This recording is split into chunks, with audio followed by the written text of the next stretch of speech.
నమస్తే, welcome to the patriot. పశ్చిమ Bengal CM Mamata బెనర్జీకి తలపై గాయమైంది. ఆమె ప్రస్తుతం గాయంతో హాస్పిటల్లో చికిత్స పొందుతూ ఉన్నారు. ఆ పార్టీ తృణమూల్ కాంగ్రెస్ పార్టీ కూడా ఈ విషయాన్ని ధృవీకరించింది. పశ్చిమ బెంగాల్ సీఎం మమతా బెనర్జీ గాయంతో హాస్పిటల్లో చికిత్స పొందుతున్నారని. ఉదయం పూట ట్రెడ్మిల్ పై నుంచి కింద పడటంతో ఆమెకు తలకు గాయమైంది. అంటే ఒక ఇనుప వస్తువు బలంగా ఆమె తలకు ఢీకొనడంతో ఆమె ప్రస్తుతం గాయమైంది. ఆమె ప్రస్తుతం ఆసుపత్రిలో చికిత్స పొందుతున్నారు. ఆమె ప్రాణాలకైతే ఎటువంటి ప్రమాదం లేదు అని పార్టీ అయితే ప్రకటించింది. అయితే మమతా బెనర్జీకి సరిగ్గా ఎన్నికల ముందే ఈ గాయం కావడం వెనుక చాలామంది అనుమానాలు అయితే వ్యక్తం చేస్తున్నారు. గతంలో అసెంబ్లీ ఎన్నికల్లో అంటే పశ్చిమ బెంగాల్ అసెంబ్లీ ఎన్నికలు జరిగే సమయంలో 2021లో కూడా ఆమె కాలికి సరిగ్గా గాయమైంది. అంటే కాలు ఫ్రాక్చర్ అయ్యింది. అదే కాలితో రాష్ట్ర వ్యాప్తంగా ఎన్నికల్లో తిరగడంతో ఆ కాలి గాయమే రాష్ట్ర ఎన్నికల్లో కూడా ప్రభావం చూపింది అని విశ్లేషకులు గతంలోనే చెప్పిన మాట.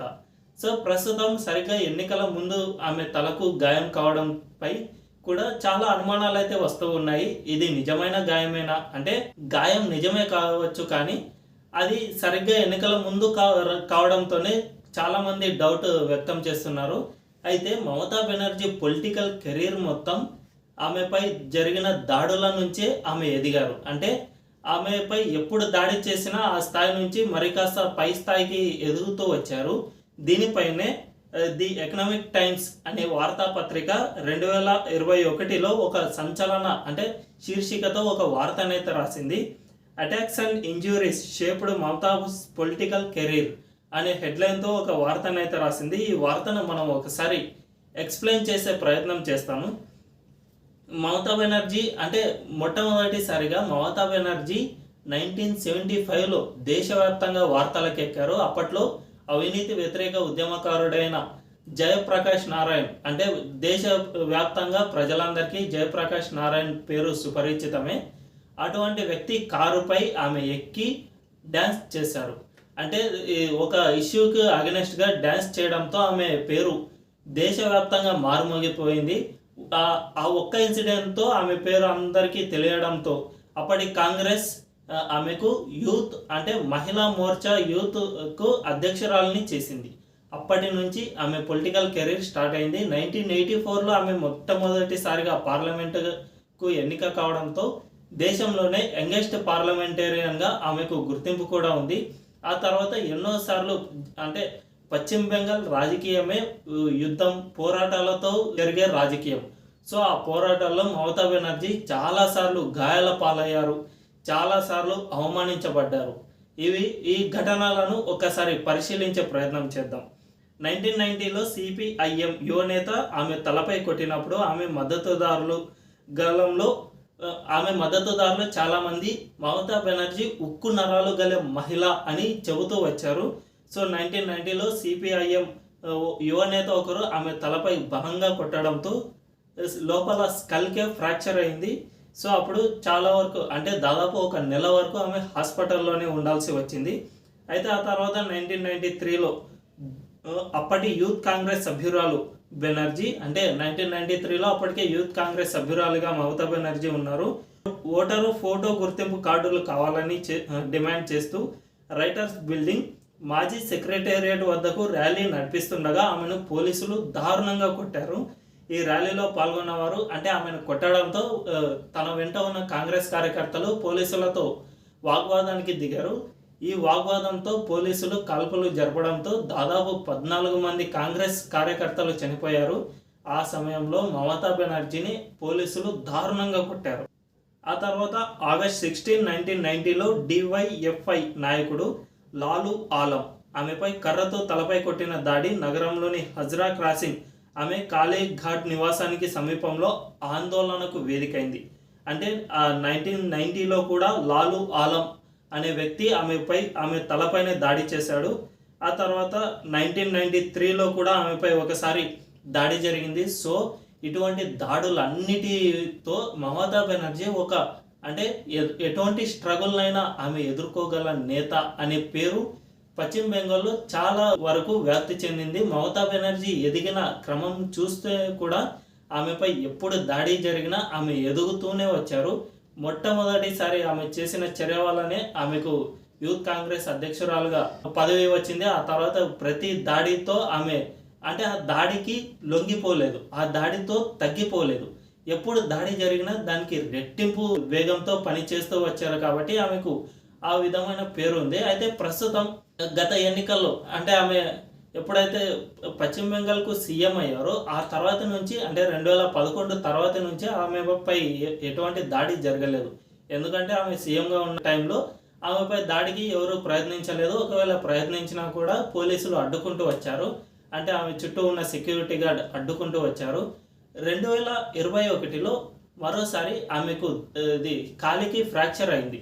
మనందరికీ తెలుసు 2021లో పశ్చిమ బెంగాల్లో ఎన్నికలు జరిగాయి. ఆ ఎన్నికల్లో బీజేపీ ప్రధాన ప్రత్యర్థిగా అంటే దాదాపు అధికారం చేపట్టనుంది అనే వరకు బీజేపీ ఎదిగింది.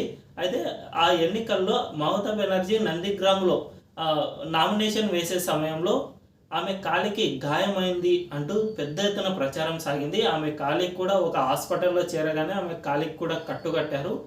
అదే కాలితో వీల్ చైర్లో ఎన్నికల మొత్తం అంటే పశ్చిమ బెంగాల్ అసెంబ్లీ ఎన్నికల్లో మొత్తం వీల్ చైర్లోనే కాలికి కట్టు క్లియర్గా కనిపించే విధంగా ఆమె ప్రచారం అయితే చేసింది. సో ఈ ప్రచారం వల్ల ఆమె మహిళ కావడంతో ఆమెపై సింపతి రావడం వల్ల ఆమె గెలిచారు అని అప్పట్లో చాలా విశ్లేషణలే వచ్చాయి. దీనికి మరో కాంబినేషన్ కూడా ఉండేది అప్పట్లో. అప్పుడు అంటే 2021లో మమతా బెనర్జీకి రాజకీయ సలహాదారుగా ప్రశాంత్ కిషోర్ ఉండేవారు. సో ప్రశాంత్ కిషోర్ 2019 ఎన్నికల్లో జగన్కు కూడా ఇటువంటి రాజకీయ సలహాదారుగానే ఉండేవారు. సో జగన్పై కూడా ఇటువంటి తరహా దాడినే జరిగింది. ఎయిర్పోర్ట్లో జగన్కు చేతికి కోడి కత్తితో ఒక వ్యక్తి గుచ్చడం, అది బాగా స్ప్రెడ్ కావడం, జగన్పై సానుభూతి వచ్చి ఓట్లు పొందారు అనే వార్త అప్పట్లో విశ్లేషణలు కూడా వచ్చాయి. సో సరిగ్గా అదే ప్రశాంత్ కిషోర్ మమతా బెనర్జీకి కూడా రాజకీయ సలహాదారుగా ఉండటంతో మమతా బెనర్జీ కూడా ఇటువంటి టాక్టిక్స్ని ఏమైనా రన్ చేశారా అనే వాదనలు కూడా వచ్చాయి, అనుమానాలు కూడా వచ్చాయి. ఆ తర్వాత మమతా బెనర్జీ కొన్నిసార్లు హాస్పిటల్లో కాళ్ళు అంటే ఫ్రాక్చర్ అయిన కాళ్ళను ఊపుతూ కనిపించడం ఇటువంటివి జరిగాయి. సో ఆమె కాలికి నిజంగానే ఫ్రాక్చర్ అయిందా లేదా ఆమె ఏమైనా నటిస్తున్నారా అనే అనుమానాలు అప్పట్లో మొదలయ్యాయి. తాజాగా కూడా సరిగ్గా రేపో ఎల్లుండో ఎన్నికల నోటిఫికేషన్ వస్తుంది అన్న సమయంలోనే మమతా బెనర్జీ తలకు కూడా గాయమైంది. అంటే ఇక మరో 2 నెలల్లో దేశవ్యాప్తంగా సార్వత్రిక ఎన్నికలు జరగనున్నాయి. ఈ సార్వత్రిక ఎన్నికల్లో పశ్చిమ బెంగాల్లో మమతా బెనర్జీకి బీజేపీ గట్టి పోటీ ఇవ్వనుందనే సర్వేలు అయితే వెలువడుతున్నాయి. గత సార్వత్రిక ఎన్నికల్లో 2019లో బీజేపీ మమతా బెనర్జీకి గట్టి పోటీనే ఇచ్చింది. దాదాపు 17 సీట్లను బీజేపీ గెలుపొందింది. సో నెక్స్ట్ వచ్చే ఎన్నికల్లో అంటే మరో 2 నెలల్లో వచ్చే ఎన్నికల్లో కూడా మమతా బెనర్జీకి బీజేపీనే గట్టి పోటీ ఇవ్వనుందనే వార్తలు వస్తున్నాయి. అంతేకాకుండా మోదీ చరిష్మాతో పశ్చిమ బెంగాల్లో బీజేపీ ఈసారి దాదాపు అంటే మ్యాక్సిమం సీట్లను కూడా గెలుపొందే అవకాశం ఉంది అని సర్వేలు కూడా చెబుతున్నాయి. సో ప్రజల్లో అంటే పశ్చిమ బెంగాల్లో మమతా బెనర్జీ ఇక చేయడానికి ఏమీ లేదు. ఒకప్పుడు అంటే కమ్యూనిస్టులు, కాంగ్రెస్లు ఈ పార్టీలు చాలా బలంగా ఉండేవి. అంతేకాకుండా ఈ పార్టీలు వైలెన్స్ ఎక్కువ చేసేవి కాబట్టి వారి చేతిలో ఇలా గాయపడ్డాను అనే సానుభూతి పొందే ప్రయత్నం అయితే చేశారు. కానీ ప్రస్తుతం అటువంటి పరిస్థితి లేదు. ఎందుకంటే మమతా బెనర్జీ స్వతహాగా సీఎం. ఆమెపై దాడి జరిగిందని చెప్పుకోవాలనుకున్నా కూడా ఒక సీఎంఏ దాడి నుంచి తప్పించుకోలేకపోయారా? ఇక రాష్ట్రాన్ని మీరేం కాపాడుతారు అనే ప్రశ్నలు కూడా వస్తాయి. దీనివల్ల మమతా బెనర్జీపై ఎవరు దాడి చేయలేని పరిస్థితి. దీంతో ఆమె ఎక్కడో కాలు ఫ్రాక్చర్ అయిందని గత ఎన్నికల్లోనూ, ప్రస్తుతం తలకు దెబ్బ తగిలిందనో చెప్పుకునే ప్రయత్నం అయితే చాలానే చేస్తారు. అయితే ఈ ప్రయత్నం నిజంగా సఫలమవుతుందా లేదా విఫలమవుతుందా అనేది తెలియాల్సి ఉంది. ఎందుకంటే మమతా బెనర్జీ గత ఎన్నికల్లో సెంటిమెంట్ని అయితే బాగానే పండించగలిగారు. కాలిని వీల్ చైర్పై ఎన్నికలకు వెళ్తూ కేలా హోబే అనే పోస్టర్లలో కూడా కాలికి కట్టుకట్టిన కాలుతోనే ప్రచారం కూడా చేపట్టారు. కాబట్టి ప్రస్తుతం మమతా బెనర్జీ అంటే గాయం కూడా కాస్తంత చిన్నగానే పడింది. ప్రస్తుతం ఫోటో రిలీజ్ చేసిన ఫోటోను ఒక్కసారి గమనిస్తే చిన్న గాయం తగిలింది. కాబట్టి ఆ గాయం 2 నెలల వరకు చూపించి సింపతి పొందగలరా? అంటే త్వరగా మానిపోయే గాయాన్ని ఇన్ని రోజులుగా చూపిస్తున్నారు అనే ఒక డౌట్ కూడా ప్రజల్లో వచ్చే అవకాశం అయితే ఉంది. అయితే ఇది సెంటిమెంట్ గేమ్గా మమతా బెనర్జీ ఎలా మారుస్తారో లేదా ఈ సెంటిమెంట్ గేమ్లో ఓడిపోతారో తెలియాలంటే మరికొద్ది రోజులు ఆగాల్సిందే.